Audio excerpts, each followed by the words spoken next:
Hello guys, नमस्कार। कैसे हो आप? स्वागत है आपका मेरे चैनल में। आज अपन जानेंगे कि क्या होती है इलेक्ट्रिकल मोटर और ये कितने प्रकार की होती है। साथ में अपन बात करेंगे इन सभी मोटर्स की पर्टिकुलर एप्लीकेशन के बारे में। तो ये वीडियो काफ़ी इंटरेस्टिंग होने वाली है। Guys, if you want to learn something, I am sure you will get here, so stay till the end of video. Okay,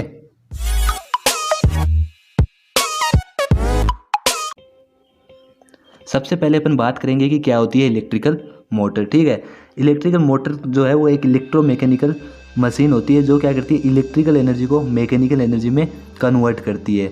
तो बेसिकली अपन क्या करते हैं, इलेक्ट्रिकल मोटर को सप्लाई इनपुट में देते हैं और अपने को आउटपुट में इसका रोटर मैकेनिकल एनर्जी प्रोवाइड करता है, जिसको अपन डिफरेंट टाइप्स ऑफ एप्लीकेशन में इस्तेमाल कर सकते हैं। ठीक है, अभी अपन बात करेंगे कि इलेक्ट्रिकल मोटर है वो कितने प्रकार की होती है। तो इलेक्ट्रिकल मोटर जो है वो बेसिकली दो टाइप की होती है, एक एसी मोटर्स और दूसरी डीसी मोटर्स। ठीक है, ये सप्लाई के बेसिस पे इसका डिवाइडेशन है। ठीक है, जैसे सप्लाई दो टाइप की होती है, एसी और डीसी, उसी के बेसिस पे अपन इसको दो टाइप की मोटर्स में डिवाइड कर सकते हैं। जो एसी से रन करती है वो एसी मोटर्स और जो डीसी से रन करे वो डीसी मोटर्स। तो ठीक है, अब अपन बात करेंगे कि एसी मोटर्स क्या होती है। मैंने बताया कि जो एसी सप्लाई पे वर्क करती है उन्हें अपन एसी मोटर्स कहेंगे। एसी मोटर्स बेसिकली दो प्रकार की होती है, एक होती है सिंक्रोनस मोटर और दूसरी होती है एसिंक्रोनस मोटर, जिसे अपन इंडक्शन मोटर भी जनरली कहते हैं। अभी अपन देखते हैं कि सिंक्रोनस मोटर क्या होती है। ठीक है, तो सिंक्रोनस मोटर एक कांस्टेंट स्पीड मोटर होती है, जिसमें क्या होता है, मोटर का जो रोटर है वो सिंक्रोनस स्पीड जिसकी वैल्यू होती है 120 F/P स्पीड पे रोटेट करता है, जो जनरली अपने फ्लक्स की स्पीड होती है। ठीक है, तो इसमें स्टेटर होता है जिसमें 3 फेस होते हैं और तीनों फेस में अपन सप्लाई देंगे RYB से 120 डिग्री पे, तो जो फ्लक्स है वो रोटेट करेगा 120 F/P। इसी स्पीड से रोटर भी रोटेट करता है और इसके बीच में मैग्नेटिक लॉकिंग हो जाती है, और ये लॉकिंग इतनी स्ट्रॉन्ग होती है कि ब्रेक नहीं होती, काफ़ी स्ट्रॉन्ग लॉकिंग होती है। इसी कारण अपन अगर सिंक्रोनस मोटर पे कितना भी लोड अप्लाइड क्यों ना करे, ये जल्दी से अपनी स्पीड इसकी कम नहीं होती है। ठीक है, तो आप सिंक्रोनस मोटर को देख सकते हो कैसे आखिर अपन रोटर को सिंक्रोनस स्पीड तक ले जाएंगे। तो 3 फेज सप्लाई इसको दी गई है और ये रोटर है, इसको अपन डीसी सप्लाई देंगे और स्टार्ट करेंगे, क्योंकि सिंक्रोनस मोटर जो है वो सेल्फ स्टार्ट नहीं होती। इसको डीसी सप्लाई देके स्टार्ट करेंगे और रोटर रोटेट करना स्टार्ट कर देगा, और जब रोटर अपनी सिंक्रोनस स्पीड के लगभग इक्वल पहुंच जाएगा उस समय दोनों के बीच में क्या होगी, मैग्नेटिक लॉकिंग हो जाएगी, और ये कंटिन्यूसली लॉकिंग के साथ ही रोटेट करता रहेगा। यही होता है basic working principle of synchronous motor. ठीक है, अब इसकी एप्लीकेशन कहाँ होती है, तो इसकी एप्लीकेशन एक होती है पावर फैक्टर इम्प्रूवमेंट में, क्योंकि इसकी कुछ कैरेक्टरिस्टिक्स होती है जिनके कारण इसको पावर फैक्टर इम्प्रूवमेंट में भी काम में लिया जाता है। आपको पता है पावर फैक्टर इम्प्रूवमेंट के लिए अपन कैपेसिटर बैंक का इस्तेमाल करते हैं, बट इंडस्ट्री में अपन सिंक्रोनस मोटर का भी इस्तेमाल करते हैं। और इसका एप्लीकेशन वहाँ होता है जहाँ लो RPM की ज़रूरत होती है और हाई पावर की ज़रूरत होती है। मतलब जैसे 400-500 RPM की कहीं ज़रूरत है और हाई पावर की एप्लीकेशन वहाँ पे अपन सिंक्रोनस मोटर का इस्तेमाल करते हैं। ठीक है, अभी अपन देखते हैं कि इंडक्शन मोटर क्या है। इंडक्शन मोटर को एसिंक्रोनस मोटर कहा जाता है, क्योंकि इसमें जो रोटर है वो कभी भी सिंक्रोनस स्पीड से रोटेट नहीं करता है, इसीलिए इसको एसिंक्रोनस मोटर कहा जाता है। और इसका नाम है इंडक्शन मोटर, इसका मतलब है ये फैराडे के इंडक्शन म्यूचुअल इंडक्शन के वर्किंग प्रिंसिपल पर बेस्ड होती है। ठीक है, तो इसमें बेसिकली क्या होता है, एक तो स्टेटर होता है जैसे सिंक्रोनस मोटर में होता है कि उस पर 3 फेज सप्लाई दी जाती है, और अंदर एक होता है रोटर। ठीक है, इसका रोटर बेसिकली दो टाइप का होता है, एक तो स्क्वायर केज टाइप रोटर और दूसरा होता है वेव वाउंड या स्लिप रिंग टाइप रोटर। इसीलिए ये मोटर भी इसके रोटर के आधार पर दो टाइप की होती है, जैसे एक तो हो गई square cage type induction motor और दूसरी होती है स्लिप रिंग या wave wound type induction motor. इन दोनों का अलग अलग एप्लीकेशन है। जो स्क्वायर केज इंडक्शन मोटर है वो जनरली डोमेस्टिक मतलब घरेलू पर्पज़ में काम आती है, क्योंकि इसमें जो रोटर पे वाइंडिंग की जाती है वो एंड रिंग से शॉर्ट सर्किट होती है, इसलिए इसमें अपन एक्सटर्नल रेजिस्टेंस ऐड करने का कोई ऑप्शन नहीं होता, जिसके कारण इसका टॉर्क अपन बढ़ा नहीं सकते बाद में। तो इसको लो एप्लीकेशन जैसे अपने डोमेस्टिक या लो पावर एप्लीकेशन में इस्तेमाल कर सकते हैं। ठीक है, और दूसरा है slip ring type induction motor.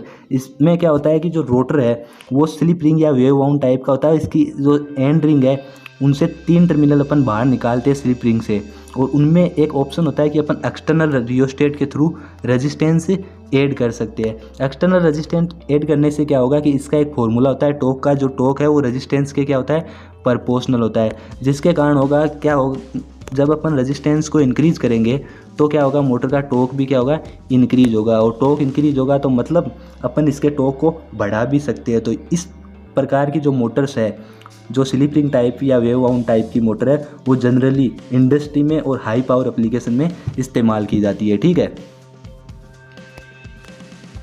अभी अपन बात करेंगे डीसी मोटर्स की। तो जैसे मैंने कहा कि जो डीसी सप्लाई पे वर्क करे वो होती है अपनी डीसी मोटर्स, या अपन दूसरे शब्दों में कह सकते हैं डीसी इलेक्ट्रिकल पावर को जो मैकेनिकल पावर में कन्वर्ट करती है, उस मोटर को अपन डीसी मोटर कहेंगे। तो ये बेसिकली 4 टाइप की होती है, एक सीरीज डीसी मोटर, दूसरी शंट डीसी मोटर, तीसरी कंपाउंड डीसी मोटर और चौथी होती है परमानेंट मैग्नेट डीसी मोटर, जिसे पीएमडीसी भी कहा जाता है। ठीक है, अब अपन इनकी बारी बारी से बात करेंगे। तो सबसे पहले बात करेंगे डीसी सीरीज मोटर की, कि सीरीज मोटर क्या होती है डीसी की। ठीक है, तो सीरीज मोटर में क्या होता है, जो अपना आर्मेचर है उसके सीरीज में वाइंडिंग को अपन कनेक्ट करते हैं। कौन सी वाइंडिंग को कनेक्ट करते हैं? फील्ड वाइंडिंग को। ठीक है, फील्ड वाइंडिंग को इस प्रकार कनेक्ट करते हैं जो आर्मेचर वाइंडिंग से वायर आ रहे हैं उसके सीरीज में रहेगी। ठीक है, तो इसे अपन सीरीज मोटर कहते हैं। इसकी जो खास बात होती है वो ये है कि इसका स्टार्टिंग टॉर्क काफ़ी हाई होता है, इसीलिए इसको यूज़ किया जाता है लिफ्ट में, क्रेन्स में और हेवी एप्लीकेशंस में इसका इस्तेमाल होता है, जहाँ पे हाई स्टार्टिंग टॉर्क की रिक्वायरमेंट होती है, और ये है डीसी सीरीज मोटर। ठीक है, दूसरी है डीसी शंट मोटर। तो जो डीसी शंट मोटर है उसमें शंट नाम से ही पता चलता है कि अपन जो फील्ड है उसको पैरेलल में कनेक्ट करेंगे आर्मेचर के। ठीक है, जैसे आर्मेचर है ये फील्ड है और ये है डीसी शंट मोटर।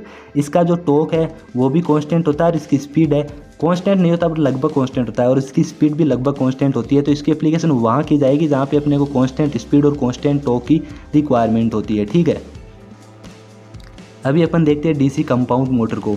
तो डीसी कंपाउंड मोटर में क्या होता है, सीरीज और शंट मोटर दोनों का एडवांटेज होता है, क्योंकि इसमें जो फील्ड वाइंडिंग है वो आर्मेचर के सीरीज में भी कनेक्ट होती है और पैरेलल में भी कनेक्ट होती है। तो इससे अपन दोनों के एडवांटेज एक साथ में इस्तेमाल कर सकते हैं, इसीलिए इसको बनाया जाता है। तो ये बेसिकली 2 टाइप की होती है, कम्युलेटिव कंपाउंड और दूसरी होती है डिफरेंशिएटिव। कम्युलेटिव का मतलब होता है कि आपका जो सीरीज का और शंट का फील्ड है, मतलब फ्लक्स है, वो ऐड होगा, मतलब जो फाई है वो फाई सीरीज और फाई शंट का दोनों का ऐड होगा। मतलब जो जैसे सीरीज में बन रहा है 5 वेबर और शंट में बन रहा है 10 वेबर फ्लक्स, तो टोटल कितना होगा, 15 वेबर फ्लक्स इसमें बनेगा। ठीक है, और जो डिफरेंशिएटिव कंपाउंड है, डिफरेंशिएटिव नाम से ही पता चल रहा है कि डिफरेंस करेगी, सीरीज और शंट दोनों के फ्लक्स को डिफरेंस करेगी। जो रिजल्टेंट फ्लक्स बनेगा वो phi series minus phi shunt होगा। ठीक है, तो इससे क्या होगा, जैसे मान लो सीरीज का फ्लक्स 10 वेबर है और शंट का 5 वेबर है, तो रिजल्टेंट फ्लक्स अपना 10 माइनस 5 वेबर बनेगा। इस प्रकार होता है। ठीक है, तो इस मोटर का एप्लीकेशन वहाँ इस्तेमाल होगा जहाँ पे अपने को हाई स्टार्टिंग टॉर्क की भी ज़रूरत पड़ती है और स्पीड को काफ़ी वेरी भी करना पड़ता है, और कॉन्स्टेंट, मतलब जो भी एप्लीकेशन है सीरीज और शंट मोटर की वो इसमें एक साथ इस्तेमाल कर सकते हैं। ठीक है, और ये होती है डीसी कंपाउंड मोटर। ठीक है, अभी अपन बात करेंगे PMDC permanent magnet DC motor की। तो अभी तक आपने देखा सीरीज मोटर, शंट मोटर और कंपाउंड मोटर, उनमें अपन फील्ड को सीरीज में कनेक्ट कर रहे थे, कहीं पे पैरेलल में कनेक्ट कर रहे थे। बट कंपाउंड मोटर में, परमानेंट मैग्नेट डीसी मोटर में क्या होता है कि अपन फील्ड को जो है अपन सप्लाई देके बनाते नहीं है, उसमें अपन परमानेंट मैग्नेट का इस्तेमाल करते हैं। ठीक है, परमानेंट मैग्नेट का इस्तेमाल करते हैं और रोटर पे सिर्फ अपन लैप और वेव वाइंडिंग करते हैं, जिससे उस मैग्नेट से जो फ्लक्स बनता है उसमें अपन अगर रोटर पे सप्लाई देंगे तो अपना रोटर रोटेट करना स्टार्ट कर देगा फैराडे के लॉज के अकॉर्डिंग। और ये एक ऐसी मोटर है डीसी मोटर में जो अपने को सामान्यतः देखने को कहीं ना कहीं मिल ही जाती है। आपने देखो इस फोटो में ऐसी कुछ होती है। ठीक है, और इसमें इसका इस्तेमाल भी काफ़ी जगह होता है लो पावर एप्लीकेशंस के लिए, जो जिनकी अपन बात करने वाले हैं। तो ये मोटर है कंप्यूटर ड्राइव्स में भी इस्तेमाल की जाती है, और इसको टॉयज एप्लीकेशन, मतलब जो टॉयज इंडस्ट्री होती है, छोटे छोटे खिलौने बनाते हैं, उनमें भी इस मोटर को इस्तेमाल किया जाता है, क्योंकि इसकी पावर रेटिंग बहुत कम होती है और काफ़ी कॉम्पैक्ट होती है। और तीसरा इसका एप्लीकेशन है जैसे टूथब्रश में, पोर्टेबल वैक्यूम क्लीनर्स में और फूड मिक्सर में भी इसका इस्तेमाल किया जाता है। इसको ड्रिलिंग मशीन्स में और ट्रिमर्स में भी इस्तेमाल किया जाता है। तो ये होती है परमानेंट मैग्नेट डीसी मोटर। ठीक है, तो गाइज ये था आज का हमारा वीडियो, होप आपको पसंद आया होगा। Thank you guys for watching my channel. अगर आपको वीडियो पसंद आया हो तो लाइक करें, शेयर करें and do not forget to subscribe. If you have any question regarding to this topic you can simply ask in comment box. Okay.